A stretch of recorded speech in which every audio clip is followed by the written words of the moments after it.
La guerre, c'est pas une raison pour se faire mal. C'est une citation d'un film qui touche l'imaginaire québécois ou de ces jeunes qui construisent un grand fort de neige et qui se font la guerre l'un avec l'autre et qui a une grande conséquence tragique. Je vous volerai pas le punch du film, mais qui nous démontre aussi la guerre, c'est pas une raison pour se faire mal. Ça démontre vraiment notre approche à la guerre, parfois en tant que Québécois, de dire, ben, pourquoi est-ce que tout le monde peut juste pas s'entendre? Pourquoi on peut pas juste dire, soyez gentils les uns avec les autres? Il y avait un Québécois qui avait écrit une chanson. « Si tous les hommes vivaient d'amour, il y aurait la paix sur la terre. Les soldats seraient troubadours. Mais nous serons morts, mon frère. » Fait que même dans cette chanson, Raymond Lévesque arrive à cette constatation de dire « Oui, si tous les hommes vivaient d'amour, en bout de ligne, si tous les gens mettaient en action les commandements de Jésus, bien, on aurait de la paix sur la terre, on aurait le paradis sur terre, mais ça n'arrivera pas. Pourquoi? » Raymond Lévesque ne le dit pas dans sa chanson, mais la Bible va nous en parler. Mais je pense qu'une des questions qui est venue dans le Vox Pop, puis qui est important aussi de répondre, c'est « Ah, mais une des raisons de la guerre, c'est justement les religions. Est-ce que le christianisme a même quelque chose à dire sur comment est-ce qu'il y a une solution à la guerre? Est-ce qu'il y a même le droit de dire quelque chose quand il y a eu autant de guerres pour les religions? » Je pense qu'il faut faire une grande différence dans l'histoire entre ce qu'on appelle la chrétienté, c'est-à-dire, donc, on a eu des pays même qui se disent chrétiens. Dans la Bible, un pays, ça ne devient pas chrétien. Les chrétiens, c'est ceux qui mettent leur foi en Jésus-Christ puis qui veulent suivre ce qu'il dit. Et à quelque part, je pense que c'est quand même un peu cocasse quand des gens se lèvent et disent « Je te tue au nom de Jésus ». C'est pas exactement ce qu'on voit dans la Bible. Au contraire, dans la Bible, on voit que c'est Jésus, alors que nous étions encore ennemis de Dieu, Christ est mort pour nous. Et donc, à quelque part, c'est le christianisme, c'est d'aimer notre ennemi, c'est d'aimer notre prochain, c'est d'aimer même celui qui n'est pas aimable. Alors oui, le christianisme a quelque chose à nous dire. Mais réfléchissons quand même un peu à la guerre, parce que pour nous, particulièrement au Québec, c'est comme si on vient de redécouvrir qu'il y avait des guerres qui sont en train de se passer, un peu comme Martin le disait tout à l'heure. On vit dans cette illusion que la paix est déjà là.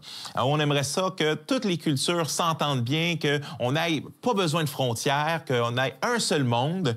Mais la réalité, c'est que dès qu'on mentionne, par exemple, de recevoir, par exemple, des réfugiés qui viennent d'ailleurs, on est là, non, j'avais quelqu'un dans ma famille qui me disait hier, mais non, on veut pas les recevoir ici. Mais dès qu'on demande de recevoir l'autre, ben non, il va prendre mes choses, il va avoir nos emplois, et on se rend compte on veut toujours plus. Qu'est-ce que la guerre si ce n'est « je veux ton pays, je veux ton argent, je veux ton pétrole, je veux ta femme, je veux ton... » Et là, on se rend compte que tous les conflits dans l'histoire sont parce que moi, je veux.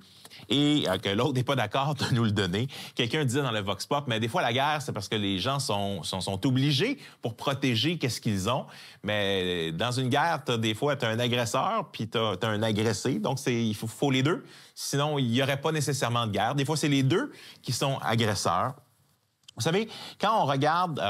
il y a cette illusion qui nous vient que la guerre n'est plus quelque chose depuis la Seconde Guerre mondiale. À la fin de la Seconde Guerre mondiale, avec le traité de Yalta, par exemple, où les vainqueurs vont faire comme à risque, justement, ils vont se séparer les divers pays. Là, on a l'impression la guerre est terminée et nous sommes dans un ère de paix maintenant.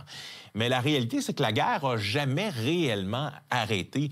Quand les Alliés vont se séparer, par exemple, l'Allemagne et Berlin, et ça va mener à la guerre froide, ça va mener finalement, après ça, à la guerre du Vietnam, à la guerre de Corée, ou même si on dit ben, la Russie et les États-Unis ne se sont pas attaqués directement, mais on continue cette élévation où on regarde l'autre comme étant hostile, comme voulant nos choses, puis on a fait de la guerre par proxy, puis on se rend compte finalement, comme Martin le disait, que la guerre est une constante qui est toujours là.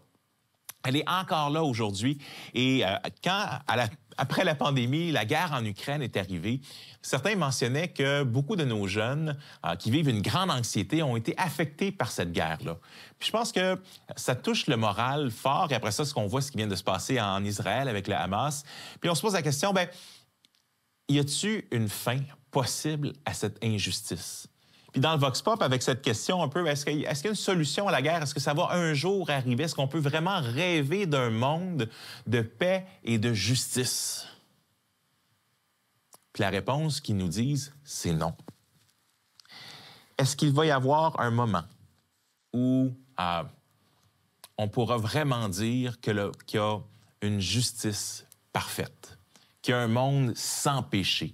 Mais il ne pourra pas avoir ce monde sans péché sans une intervention. Il faut que quelqu'un intervienne. Puis on a la même question avec l'invasion de l'Ukraine par la Russie. On est prêt à donner de l'argent, mais nous, on ne veut pas se battre. Nous, on ne veut pas se tenir debout.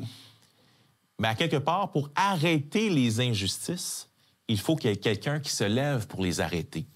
Et c'est justement ça que la Bible va nous parler, que cet espoir qu'il va nous donner. Il y aura un espoir de dire, il y a quelqu'un qui va se lever pour arrêter un jour toutes les injustices et nous offrir de vivre avec lui dans un monde de paix et de justice.